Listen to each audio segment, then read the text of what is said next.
Thank you. I'm glad to see a number of you are interested in wheat and wheat breeding. Like many other small grains, winter wheat is I'm focusing on winter wheat. Dean is a spring wheat breeder, so you'll probably have to direct questions about the basics of that to Dean, and I guess Stephen can answer questions for either. But winter wheat is a self-pollinating plant, which means that it's bred a lot differently than you breed corn or sunflowers.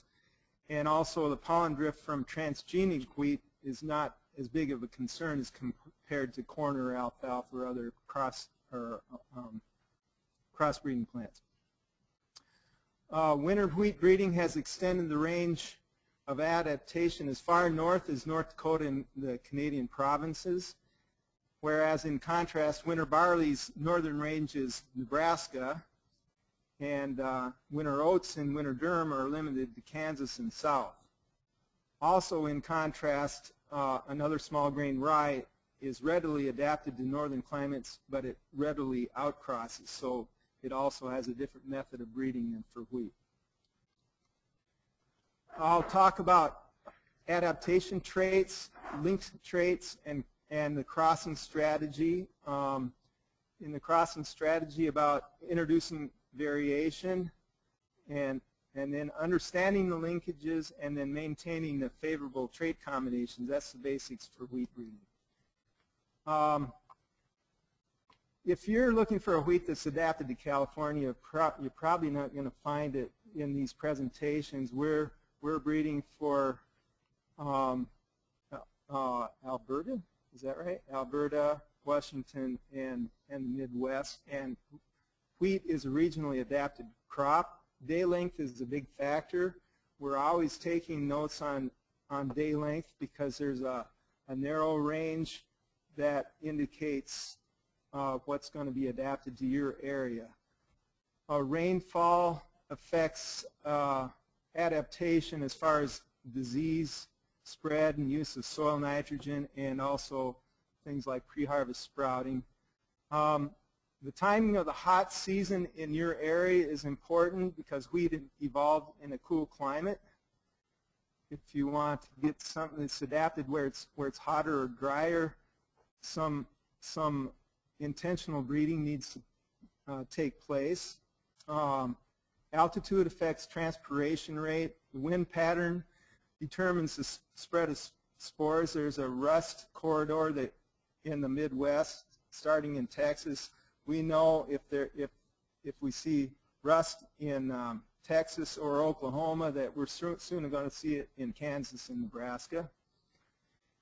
And of course, winter severity determines how far north it's adapted, and then the management system. An organic management system we've found does make a difference, but what I'm thinking about here is that you need specific traits like a long coleoptile length. That's that sheath that surrounds the leaf before it penetrates. So this needs to penetrate before the plant will emerge. That's important in the dry areas. And this is a picture in the Central Plains with where I work at. Like I said before, the heading date, maturation, is really important. Actually, we get down to a line. Boy, I didn't see that coming. We get to a line here between Nebraska and Kansas, and we find that the heading date is really important there. What's adapted in Kansas isn't necessarily adapted in Nebraska. In fact, the first line that came to our area of winter wheat turkey came from a region that was really similar to Nebraska, and so we went back and compared what modern varieties in turkey are like compared to what we got, and there is some overlap in adaptation, but still our breeding has made it even more adapted than what their breeding in turkey has. And when you go from east to west, the precipitation makes a difference. Like I said, long coleoptile lines are important where it's dry in the west. As you go farther east, diseases and pre-harvest sprouting are more of a problem. So the strategies that I'll talk about, when you make a cross, you get recombination of traits. And so you may lose, if you cross an elite line, your best line, with something that's not adapted, you may lose some of the good traits in your elite line. So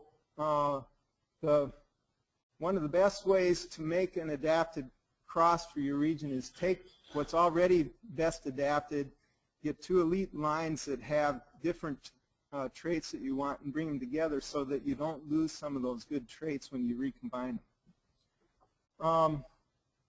Of course, the heading date's important, and I've already indicated about that. And the goal, obviously, is to recombine traits to obtain offspring that are better than both parents. When you want to introduce traits that aren't in the elite lines, we call that an elite by unadapted cross. That's where you may lose some of the traits that you want. So actually, so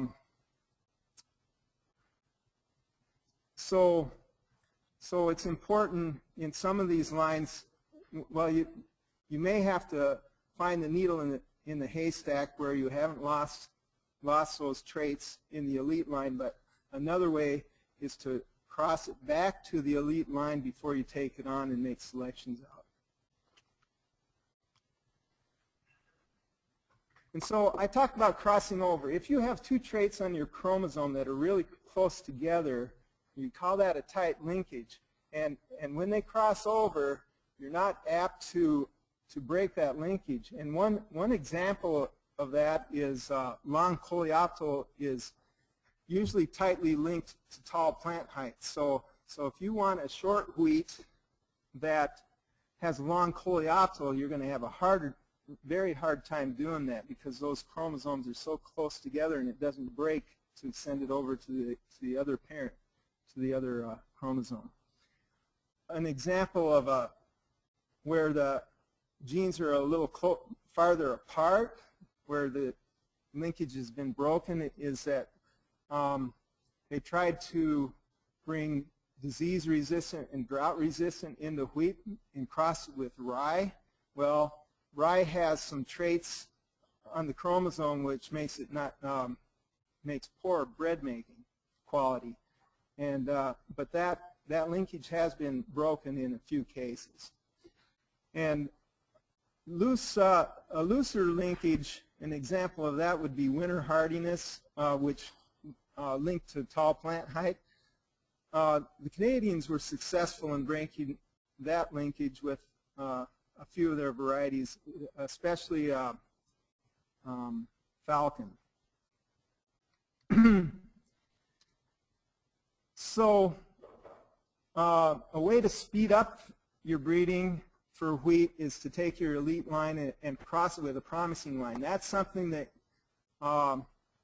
that you've brought in traits from unadapted lines, and you've put it through a number of years of screening to, and you know that it looks good. You're not sure it's going to be a released variety, but so that's the strategy we use in our program.